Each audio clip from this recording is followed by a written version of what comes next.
And so on the one hand, I saw this very militant conception of Christian masculinity being promoted by pastors and church networks. And then I was also seeing the survey data come my way that white evangelicals were far and away more likely than other Americans to support the Iraq War, preemptive war in general, to condone the use of torture. And so I started to ask the question of what might one have to do with the other. And when I went back and looked historically over the past several decades, going back to the early Cold War era, I saw that this really was a consistent theme, that this kind of white patriarchal authority was always linked to American power and American militarism, and often explicitly so.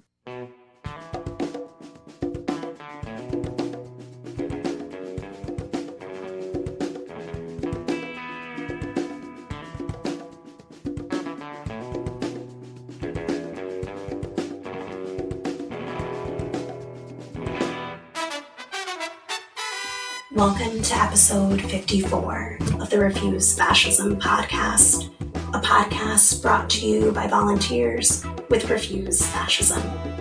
I'm Sam Goldman, one of those volunteers and host of this show. A special welcome to all our new subscribers and listeners who learned about our show through our friends at the Daily Beans podcast, who had me on their show this past Friday. We are so glad to have you as part of this community. This week, we saw that the fascists are still moving, filled with revanchism. The Republifascists show no signs of backing down in resurrecting Jim Crow voter suppression. As we reported last week, Georgia Governor Brian KKK Kemp is doubling down. The Republican-dominated Texas State Senate just passed a sweeping voter suppression bill outlawing drive-through voting, cutting early voting hours, and preventing election officials from sending mail-in ballot applications even to qualified voters. A gathering of Republican leaders and top donors in Florida this weekend is taking place. At his speech in Mar-a-Lago, Trump repeated the lie of a stolen election and celebrated his actions, including the rally that precipitated the storming of the Capitol. The Save America Summit is Trump and his fascist goons plotting their vengeful comeback. And who is the host of this 4-day summit to save America at Donald Trump's Doral Resort? Oh, it's Women for America First, one of the, perhaps the main organizer of the rally that took place on January 6th. Before week 3 in the trial of white supremacist killer cop Derek Chauvin, the cop who murdered George Floyd, white supremacists are having today, or plan to have today, nationwide protests to, quote, revive the white racial consciousness and to unify white people against white hate, end quote.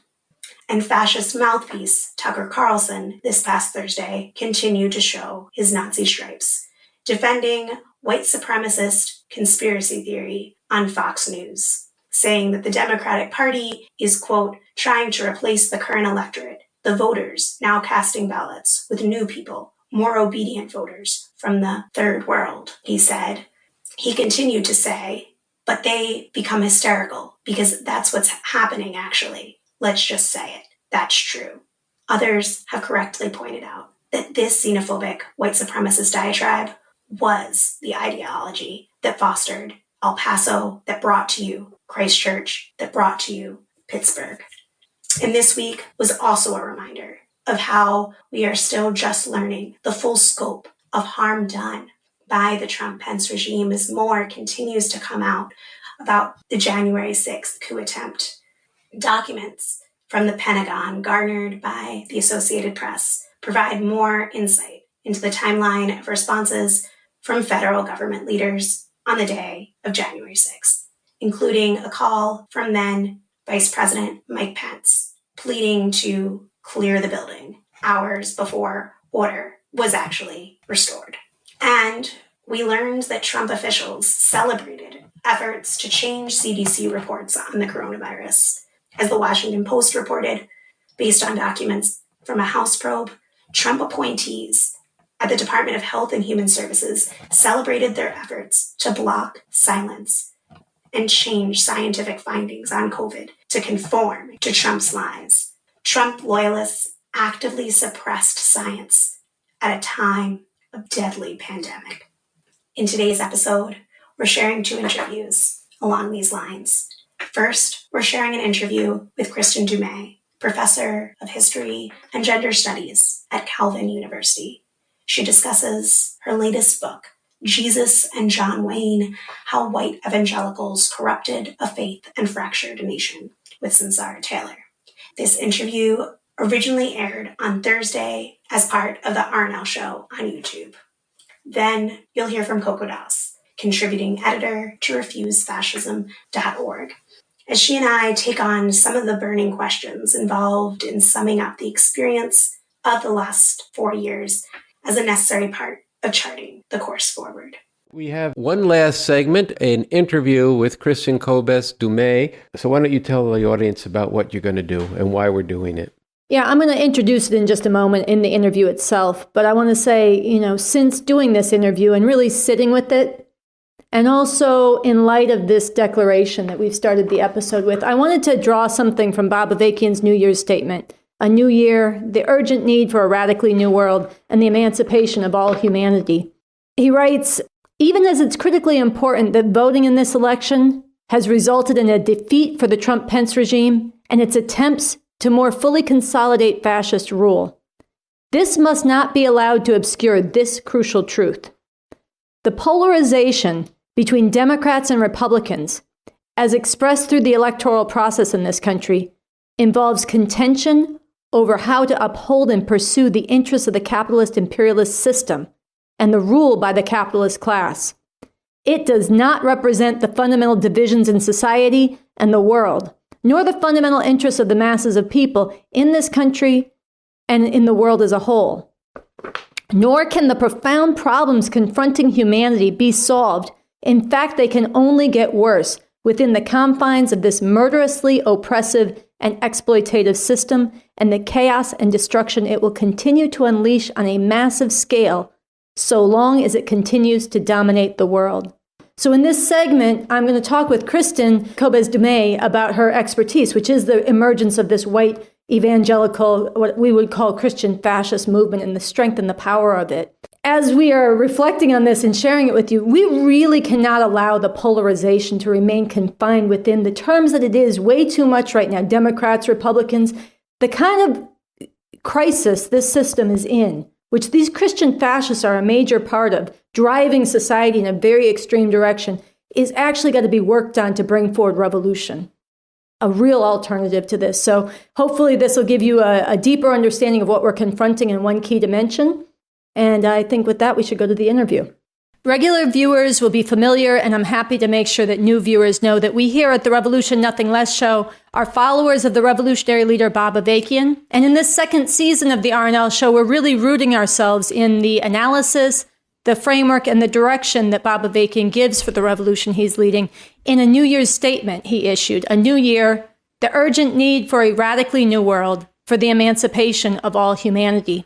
And this statement looks at the political and historical moment humanity finds itself in, with the Trump-Pence fascist regime out of power, but the political forces and social forces and underlying dynamics that gave rise to this regime very much alive, and the ongoing dynamics of capitalism, imperialism, continuing to hurtle humanity towards catastrophe, and what must be done about this.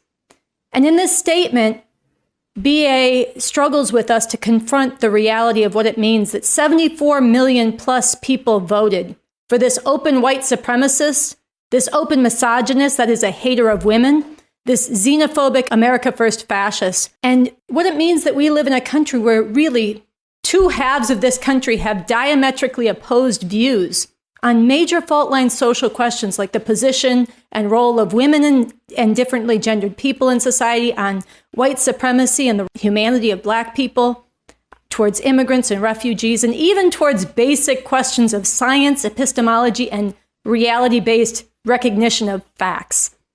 So it's very important to understand the changes in the last several decades that have led to this situation, which BA analyzes in some depth in this statement. And I'm very happy to bring onto the RNL show somebody whose insights and research and understanding and perspective, we want to help shed light on this situation, whose work Bob Avakian draws from in this statement, as well as in a previous piece he did last summer on the links between patriotism and patriarchy. She is an author and a professor of history and gender studies at Calvin University, whose research focuses on the intersection of religion, gender, and politics.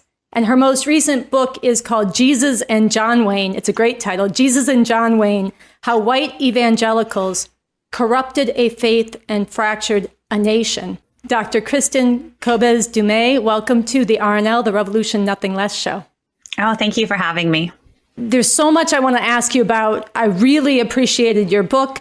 And I wanted to start by asking you to speak to and maybe unpack for our viewers a bit a quote that Avakian puts in his New Year's statement that concentrates, I think, a lot of the theme and the import of what's in your book. You write, "White evangelicals have pieced together this patchwork of issues, and a nostalgic commitment to rugged, aggressive, militant white masculinity serves as the thread binding them together into a coherent whole.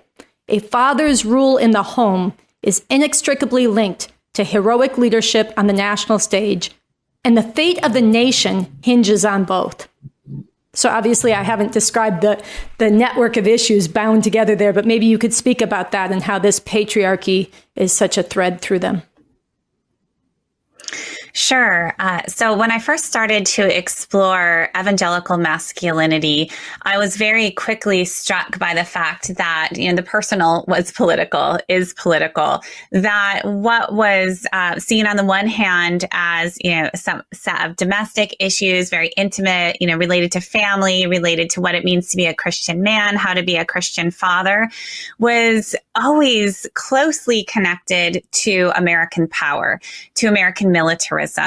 And it was connected rhetorically in much of the popular literature that I was reading. I first kind of stumbled across this literature on popular Christian masculinity in the early 2000s. And in that literature, I saw this very militant, militaristic conception of quote unquote Christian manhood. And this was in the early years of the Iraq War when I came across this. And so on the one hand, I saw this very militant conception of Christian masculinity being promoted by pastors and church networks. And then I was also seeing the survey data come my way that white evangelicals were far and away more likely than other Americans to support the Iraq War, preemptive war in general, to condone the use of torture. And so I started to ask the question of what might one have to do with the other. And when I went back and looked historically over the past several decades, going back to the early Cold War era, I saw that this really was a consistent theme, that this kind of white patriarchal authority was always linked to American power and American militarism, and often explicitly so. And when I read your book, I definitely got the sense that you were tracking kind of two movements happening. I mean, not movements, but the motion of two things at the same time, sort of the most extreme elements of Christian fundamentalist or Christian fascism, we often call it here on the show, movements to becoming more mainstream within white evangelicalism at the same time that white evangelicalism was becoming more mainstream in government, policy, culture throughout society. And I wonder if that's a correct reading in your sense, and if you could describe how you see that and why you see that. Yeah, when I first encountered this literature, it was an open question to me. What do I do with this? Because on the one hand, it felt really extreme and extremist. It was deeply misogynistic, again, deeply militaristic. And to me, as a Christian myself, it seemed pretty unbiblical. And so I really wrestled with this question. Is this just a really fringe movement? Does this really warrant our attention? And for that reason and a couple of others, I ended up actually setting this research project aside for a long time. So back in 2005, 2006, I picked it up. I set it aside and I didn't pick it up again until the fall of 2016. And that's when the question of, how mainstream is this was answered for me to a certain extent when we saw the robust support among white evangelicals for Donald Trump, including in the weeks after the Access Hollywood tapes release. And I noticed at that point that the rhetoric that evangelicals evangelicals were using, that many evangelicals were using to justify their support for Trump, was very similar to the rhetoric that I was very familiar with from this literature of militant Christian manhood. We need a protector. President Trump, or at that point, candidate Trump, promised to protect Christianity. He was their strong man. He was their ultimate fighting champion. And he was exactly the kind of guy that they needed, who would do whatever needed to be done, unconstrained, unrestrained by civility or traditional Christian virtue in the religious sense. And so I noticed those similarities, but that's absolutely a theme that I weave through this book. So for anybody who doesn't remember and have in clear focus, the Access Hollywood tape was when Donald Trump came out, or it was revealed from several years past during the middle of his campaign, him bragging about sexually assaulting women. And it was a moment when in popular culture, a lot of people said, oh, okay, maybe this will be the moment that the Christian fundamentalist evangelical base will fracture from Trump. And instead, they really rallied to him, and which they had. Yes. And they saw in him, and actually this is something that Avakian said at the time and since, not just around the Access Hollywood tape, but in a number of other dimensions, that they saw in Trump somebody willing to break the norms and just completely defy any norms of decency, rule of law, things that were subtext became openly trumpeted, sexual assault, the white supremacy, all of this. And I think that really, it surprised a lot of people that the Christian evangelicals went with that. And I just wonder if you could say a little bit more about that. In the wake of the Access Hollywood tape release, when we saw evangelicals, a handful briefly wavered, people like Wayne Grudem and others, and then they were right back supporting Trump, those who had been before the tape released. And that's really when it clicked for me, because I thought, we have seen this before. We have seen this so many times before in evangelical organizations, in churches, in families even. We've seen evangelicals rally behind an abusive leader for a variety of reasons. Their teachings on sexuality tend to promote the idea of men will naturally have an aggressive sexual drive. Again, they're filled with testosterone. That's kind of the way God made them. Ideally, they should absolutely contain that, but it's very hard for them because of the way they're made.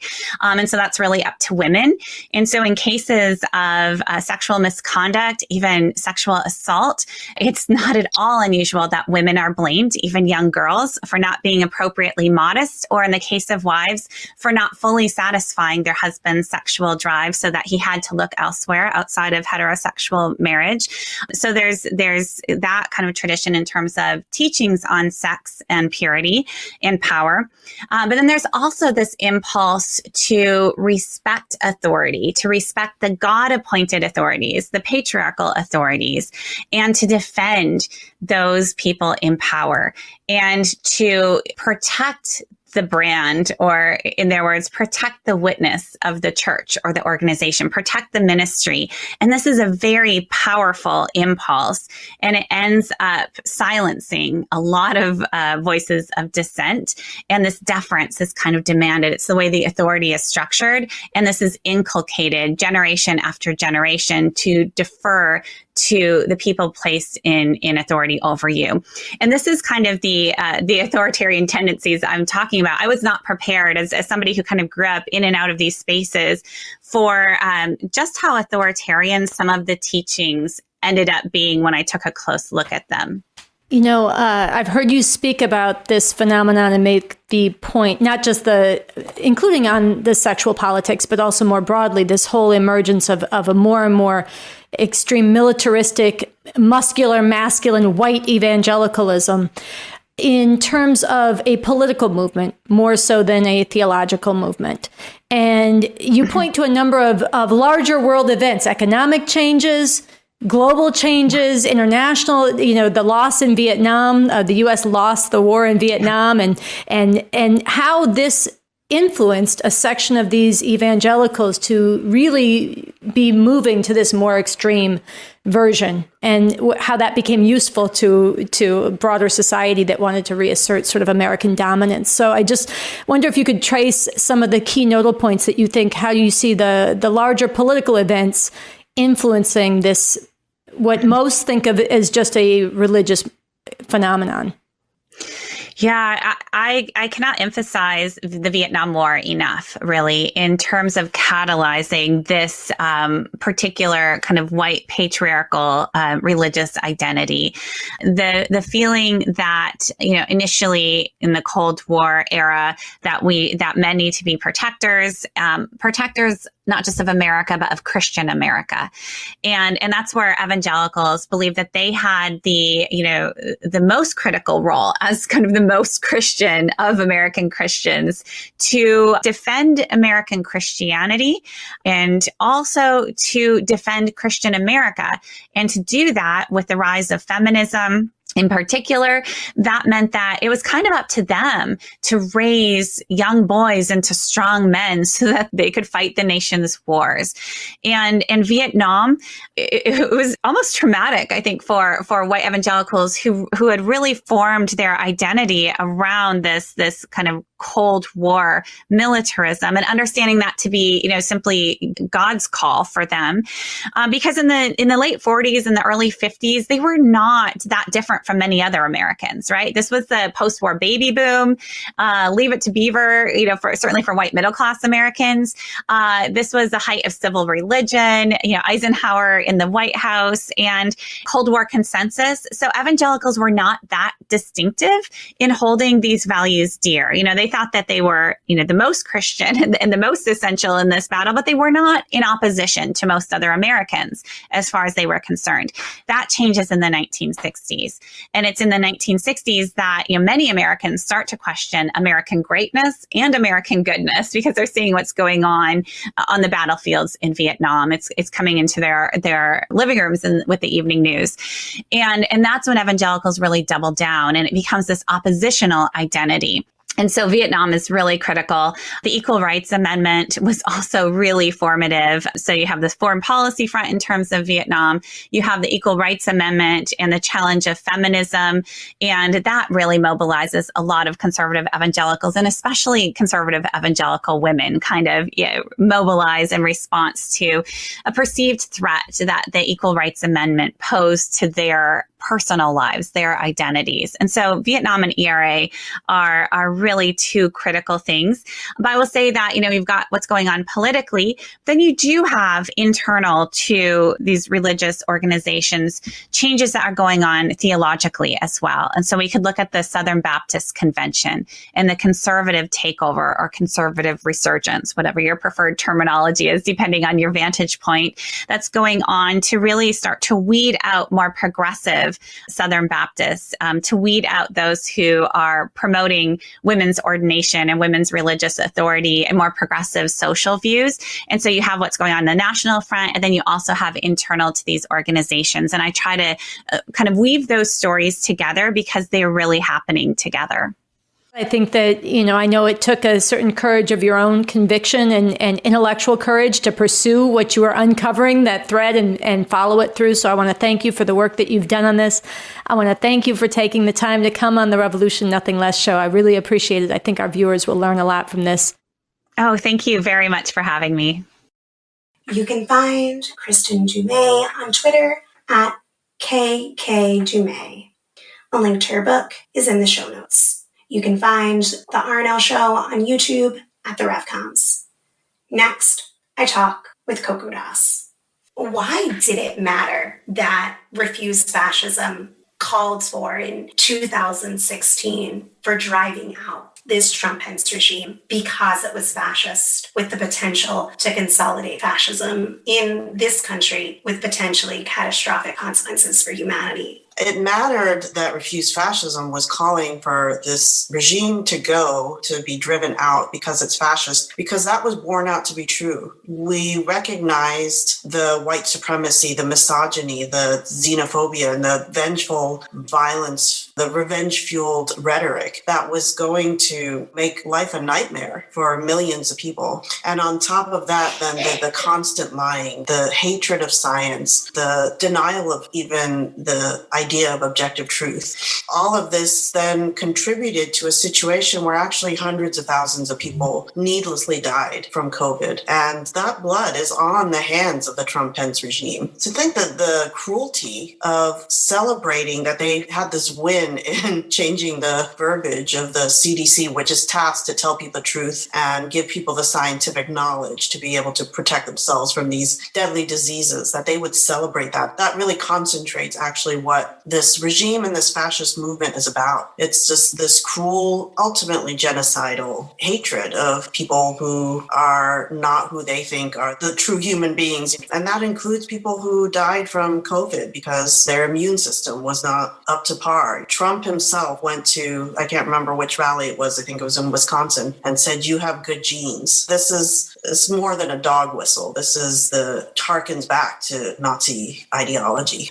At the same time, there was very little confrontation of what this actually represented in the media. Nobody wanted to use the F word. Nobody wanted to say it was fascist. It took January 6th for a lot of people to confront that this was a fascist ideology. One of the tenets of fascism is that elections don't matter. They should remain in power no matter what. And that elections can be overturned through violence and intimidation. So that forced some people to confront, but still we don't have enough people who really talk about that what happened in those 4 years under Trump, and that we were actually on the road to a fascist movement consolidating state power, and what that would have meant for not only all the people that they hate and demonize, but what it would have meant for what are supposed to be democratic rights, what it would have meant for the right to dissent, what it would have meant for the right to abortion and birth control, with already the courts being stacked with these Christian fascist judges. And if they had won, they would have been full of vengeful arrogance.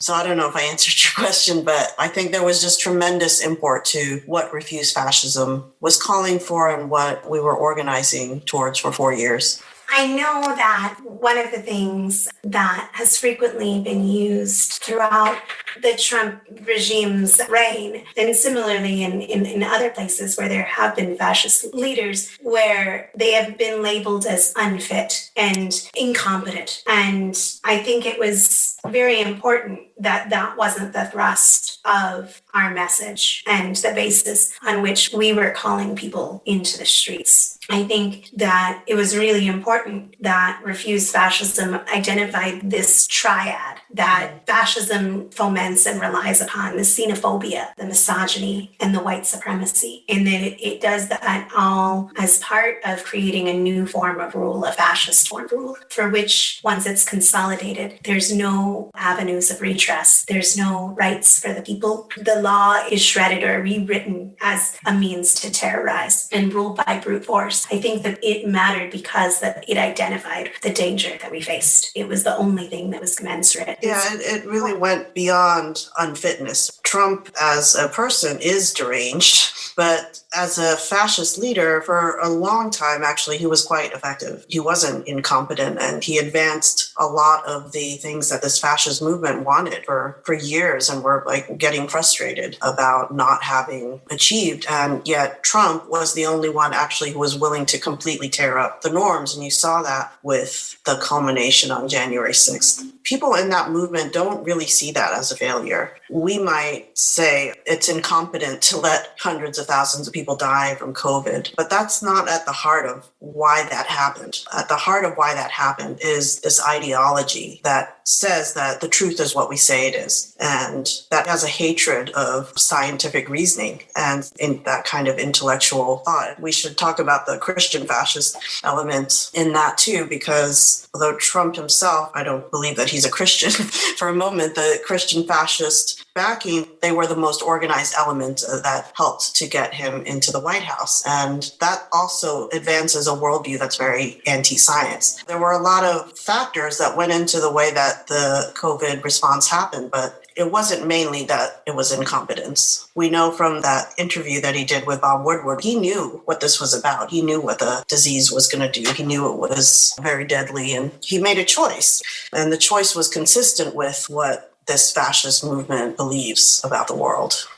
I think that your comment on the destruction of the truth, I think it's a really important one. And what this regime did in terms of bludgeoning reality and creating a culture where the truth didn't matter. And not only did it not matter, but people would be attacked for merely speaking the truth. The fascism and the escape from reality and how connected they are, how synonymous they are, something that we explored in a previous episode 49 with Federico Finkelstein Knight. I encourage people who have not read Fascist Lies to do so, but to listen to this interview, which digs more into it, including on the genocidal component of COVID. These were lives that were expendable to this regime. Yes, everyone can get COVID, but the way that it disproportionately has impacted Black and Brown communities, those who are in the prisons, those who are in the camps that this regime created at the border, those are lives that are expendable to Trump and Pence. They didn't matter. People have talked about the willingness to kill their own, but it was very much also a willingness to kill others. And then it was all in service of this fascist program, and that being what was paramount. What might have been different in how things developed and the situation we confront today had Refuse Fascism succeeded at different points during the 4 years in this massive mobilization we called for? I mean, it seems like there are so many different scenarios that could have been completely avoided if we had mobilized in our millions, even at times hundreds of thousands. The response of the people, outrage after outrage, was shameful in some ways. But if we had really mobilized when we found out that immigrant children were being torn from their parents' arms and they were being thrown into concentration camps in overcrowded conditions, denied soap, denied basic health care, it was really a campaign of torture. The regime really didn't try to hide what they were trying to do. If we had done it at that point, could we have prevented in El Paso? Could we have prevented the shootings in Pittsburgh? And then, of course, could we have actually saved the lives of hundreds of thousands of people who died from COVID? I think that's one thing, that there were actual lives on the line and people who were sacrificed because people were just waiting for the normal channels to resolve this, waiting for the blue wave, waiting for the election, instead of doing what we would expect in any other country if these kinds of things were going on. We would expect the populace to protest, to hit the streets. This fascist movement, although they've been set back with this electoral defeat, and that electoral defeat was in no way guaranteed. If not for COVID, would Trump have been defeated? I can't guess what all of the factors were. I know, turnout was very high. People were motivated to get Trump out, but it was not guaranteed that he was going to lose. And then there was the whole attempted coup for months where they were trying to hang on to power, and that became like a dress rehearsal for next time. Okay, they didn't succeed this time, but can they succeed again at some future point? They are now plotting their re-seizure of power. The main thing that I think would have changed is that this fascist movement would have been set back much further than it was. There are still many of them in power in all branches of government. They're still in the courts. On the state level, they're on a rampage. And in the streets, this movement of people, the White Lives Matter rally, as this trial of Derek Chauvin is going on, that they have the gall to gather in the streets to say White Lives Matter. This problem of the 74 million, the only thing that will really resolve this problem of the 74 million people who back this fascist movement, who are Trumpists. I think there is now something called Trumpism, or we can label as Trumpism. The only solution to that is to overwhelm them and drive them back, drive them out of every corner of society. And that's not going to happen with us just sitting around and waiting for the people at the top or the normal channels or waiting for the next election.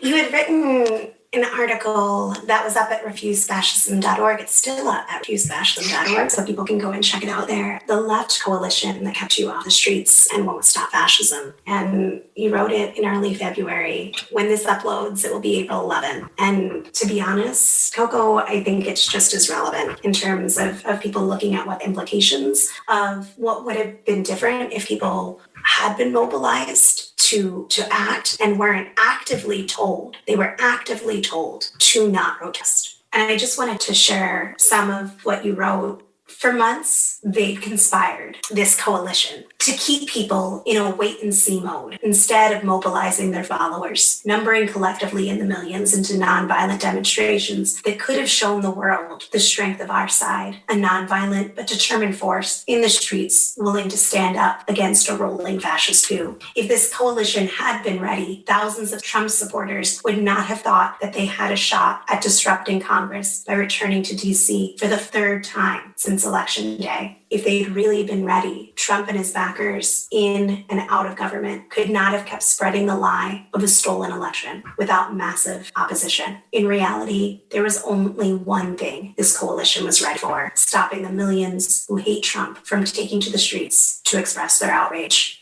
You go on to talk about what the 2020 election was really about, a showdown for the form of rule in this country. You then say how, in many ways, we saw this coming, that he tried lawsuits after lawsuit, that his backers attempted to cancel millions of ballots, that his followers vowed to come back to DC to fight for Trump. And then you talk about how this has emboldened the fascist movement. Coco then says, with this election, 81 million people did something extremely rare. They voted a fascist out of power, narrowly stopping a second Trump term that would have allowed the Trump-Pence fascist regime and the virulent movement they coalesce to consolidate their power with truly great stakes for humanity. But the unique convergence of circumstances leading to Trump's electoral defeat, marked by a disastrous response to a global pandemic, may never come around again. Trump and Trumpism still maintains a stranglehold over the Republican Party, and the current likelihood, you wrote it this time, voting to convict Trump in the upcoming impeachment trial is extremely low. And you end by saying the people of this country will have to fully confront the danger and find the means to publicly repudiate and stop a still powerful American fascist movement, even if the so-called progressive coalition doesn't want us to. I guess my question is twofold. What would you add today? How do you see this playing out more? And second, why do you think this coalition emerged and existed in the first place? I guess what I would add is that, one, the GOP, the Republican Party, has been completely hollowed out. It is now a fascist, openly white supremacist party, with even QAnon supporters now, completely fringe ideas now actually mainstreamed into that wing of the Republican Party. But the Republican Party as a whole is a fascist party now. They are actually taking this lesson of this defeat and trying to avoid that in the future. So this is, I don't know how many states, you just saw Georgia pass these voter suppression laws, and these are coming up in many states across the country, including where I live in Texas. And they are going harder at this idea that you can vote them out of power. I'm still seeing people say that answer to that is to vote harder, or it's not really that big a deal because it's really not that easy to suppress votes. It's not that easy to suppress turnout. There was an article in the New York Times saying that. And you think about how the right to vote was even won in this country by women and by Black people. And there are times where if you are going to change things for the better, you have to be in the streets. You have to step outside the normal channels. And these voter suppression laws are just the tip of the iceberg. They're not only aimed at suppressing Black votes, they're aimed at actually disenfranchising and undoing the progress that Black people have made since the Civil Rights Movement. It's very ominous. And we need to answer that with just a resounding culture of refusal to go along with it. Why this particular coalition emerged? I think that Democrats were playing a certain strategy. And in the progressive movement as a whole, there was this idea that you should not provoke Trump. You should not provoke his followers, and that this would give Trump the excuse to clamp down. So it was all these fears that this is actually fascism and that he can actually employ those fascist tactics, but yet not calling it fascism and not doing anything that actually would stop the fascism. As we close out our interview, I want to look forward. And in looking forward, I'd like to talk about why it matters that we talk about what happened, why conversations like this matter, why we can't just quote unquote move on. What do you see us facing regarding the danger of fascism in America? And how can we build on the networks that we built over the last 4 years to compel more people to confront this danger. Another way to think about it is, why does it matter that people understand this fascist movement, where it came from? Why does it matter that we pay attention to where it's going, given that Trump's out of power? What does it mean now to refuse fascism? I think it's going to reemerge, and it has the potential to reemerge very quickly if we don't talk about what happened and if we don't actually confront the aims of this movement. And they are regrouping and they are plotting and planning their re-seizure of power. And if we are not prepared for that, then they can come back. They can be back in the White House, maybe not with Trump, but with someone different. And they're going to learn. They're going to learn lessons from what they achieved in this period and also their failures in this period. And they're going to come back stronger unless we are prepared to drive this out of society and also to meet them when they are really on the offensive again.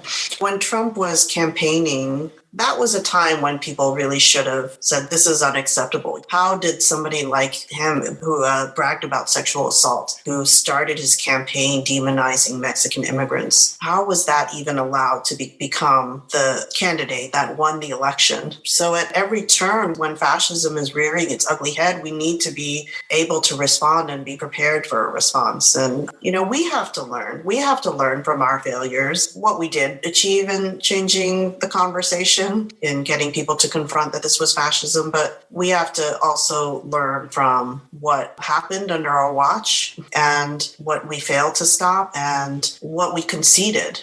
What does it mean to build up a network of people to refuse fascism? What does that mean today? I think one of the things that Refuse Fascism achieved, and that also did take on more of a society-wide momentum, was this confrontation with the fact that fascism can happen here, and the network of people who really did want to act. They did want to speak out and not let their morals be continually degraded by the continual assault on decency that was happening. So I think there is a network that exists now that didn't exist in 2016. And I think that is something that's very precious that we need to maintain. And I think that we just need to be vigilant. We say this a lot in Refuse Fascism, but we need to be vigilant and be ready to act and ready to take to the streets if we need to when the need comes. These White Lives Matter rallies should not take place without counter-protests, massive counter-protests. But I think continuing to help people to see what our power is our collectivity and our ability to actually step outside of the normal channels and not just wait passively for an election. There's tremendous power in that. I want to thank you so much, Coco, for chatting with me about these questions that we really should all be talking about. Coco, do you want to share a way that you would like people to get in touch with you? Yeah, you can DM me on Twitter at Coco_Das. I think these are really good questions, and it's really important for people to get together and talk about them. As much as people do want to move on, there is no moving on, really, because this threat is not gone. And if we bury our heads and insist on moving on, then when it is in a position again to try to seize state power, then we can't be blindsided again. Visit refusefascism.org for more from Coco Das, and share your thoughts on these questions with her on Twitter at Coco_Das. Thanks for listening, and I hope you'll follow, subscribe to stay in touch, and rate and review the show to help us reach more listeners. And yes, you can chip in to support the show by donating at refusefascism.org. And I want to hear from you. So share your thoughts on this episode, the show in general, your ideas for topics and guests, questions you have. You can write me on Twitter at SamBGoldman or email samanthagoldman at refusefascism.org. And if you want to hear more about the central role Christian fascism played in the Trump-Pence regime ascending to and maintaining power for 4 years, check out episode 46 with Sarah Posner, episode 32 with Chrissy Schrute, and episode 31 with Jeff Charlotte. You can also scroll back to some of our first episodes, where we spoke with Sarah Posner and Jeff Charlotte, where we dug pretty deep. Again, thanks for listening, and I'll be back next Sunday with more. As always, in the name of humanity, we refuse to accept a fascist America. Stay safe, not silent.